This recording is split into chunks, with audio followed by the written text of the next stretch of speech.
Hey there Jenny fans, welcome back for another box opening and review video.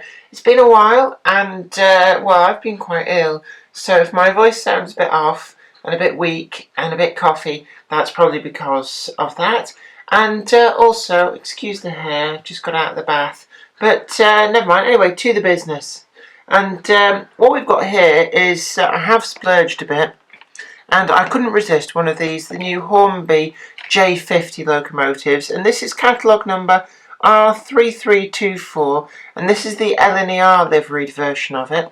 It is also available in at least one, possibly two British Railways liveries. I would have actually liked a North Eastern Railway liveried version, one of these, but I'm not entirely sure whether the locomotive was modified, well, the real locomotive was modified during LNER times to such an extent that this might not actually be an accurate model for the North Eastern Railway livery. But that's by the by.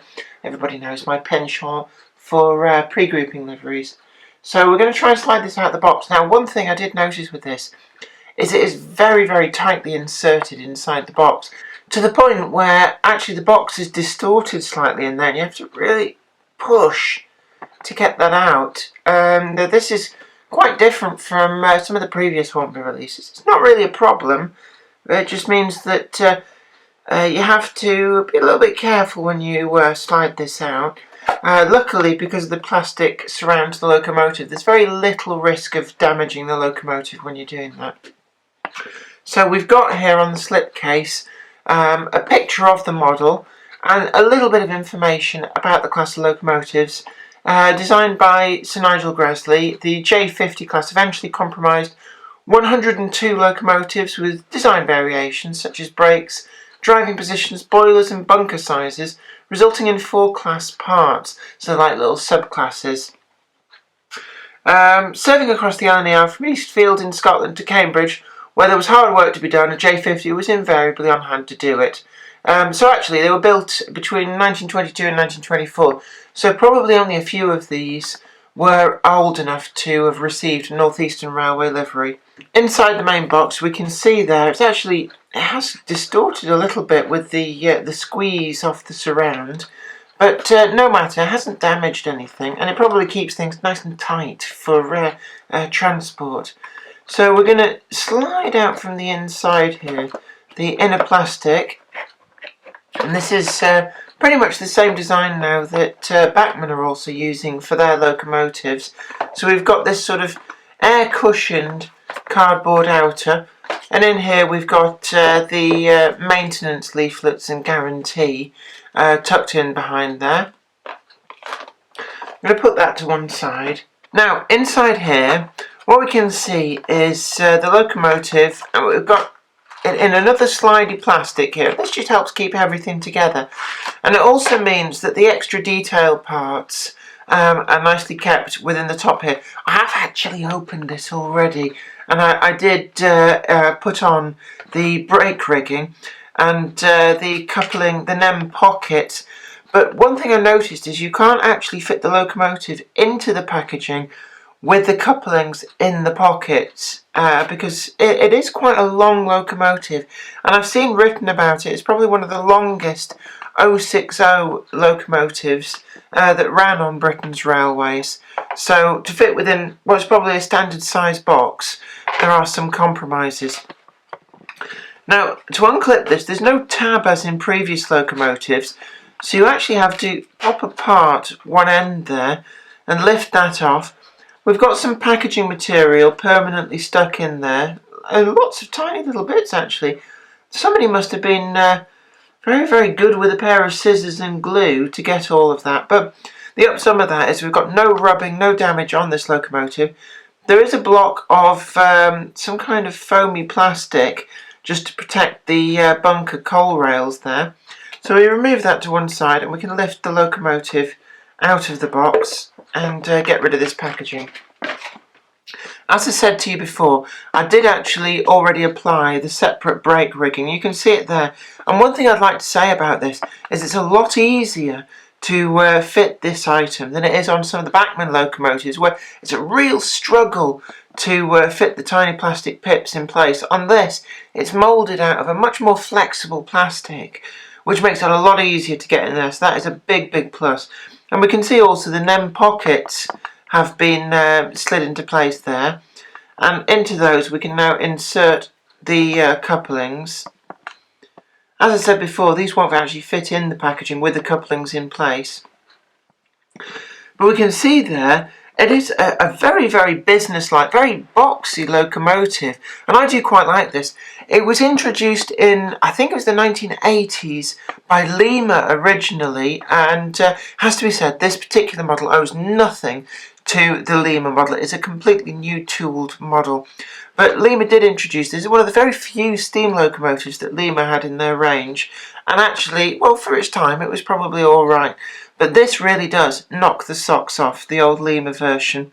And we can see that we've got the classic cab profile there, curved cab profile, which seems to have been common to at least several of the Northeastern Railway classes. That is captured very, very nicely. And we've got these big, big tanks, these big water tanks, which probably allowed this locomotive a very, very good range and also increased its adhesion. And we can see there, we actually, despite all of this, we have daylight underneath the boiler. So if you look through there, you can look all the way through to the other side, and that is pretty, pretty good. And the bottom of the boiler is very, very well moulded. We can see all the detail in there. The boiler itself is not lined on the bottom, but you'd never really see that. But the splashers tucked away in there are, on this livery, we do have a single red line very, very neatly applied to all the detail. And this really does enhance this particular livery of the model. And it's one of the reasons why I chose the LNER livery over the British Rail livery, because in my mind I think this looks a lot prettier.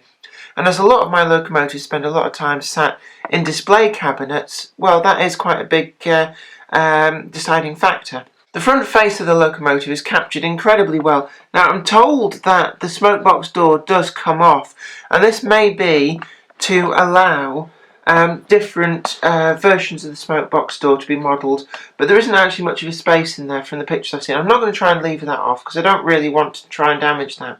We've got fully sprung buffers there, turned metal, and also what we can see if we look inside the cab, we've got fully detailed and painted backhead detail in there, which is becoming pretty much the standard for locomotives. The transition between the top of the boiler and the tanks is very well done. There's no real discernible lines in there from how it's been assembled. One thing that may detract from this is I can see there's a moulding line on the chimney where the top half of the chimney is slotted on. Now, with careful painting and filling, you can probably get rid of that. It's not as noticeable as I've seen on some other manufacturers' locomotives, but it is there nonetheless. We've got good chassis detail. We can see elements of the firebox printed in there, and I would say that this is a superb locomotive, and what really makes it into a class of its own more than anything else for me is the price. Now, Hornby have really come out fighting from their recent period where they've been struggling, and they're able now to undercut the other manufacturers, people like Bachmann and Helgen, by a substantial margin, but still get a quality product to market. This particular locomotive cost me £69.50. Now, that's the sort of money that we used to pay for steam locomotives from the likes of Bachmann about 5-10 years ago. So this is a superb value for money. To give it a score out of 10, I'd say that this locomotive comes in at a pretty steady, sound 9.5 out of 10, due in no small part to its really good quality price tag, but also the attention to detail here. There's not really much else to be said for this locomotive, other than I'm going to really enjoy running it, and hopefully in the not too distant future, we're going to be doing some trains going by videos with this locomotive out on Bolton Trinity Road. Anyway, I hope you found this video enjoyable and informative too. Don't forget to like it with a little tickly button down there, and share it as well using the share button on different media formats. I mean, you can box face tubes to this. Facebook for you and me. You can post it on Twitter and all sorts of other weird fangled things. I don't know why anybody want to do bird noises on the internet, but you know, each to their own. And don't forget to check out our partner channel, where there's still up there a great feature film featuring yours truly as the voice of all the snuggly minions. Anyway, you take very good care of yourself. This is me, Jenny Kirk, saying bye for now.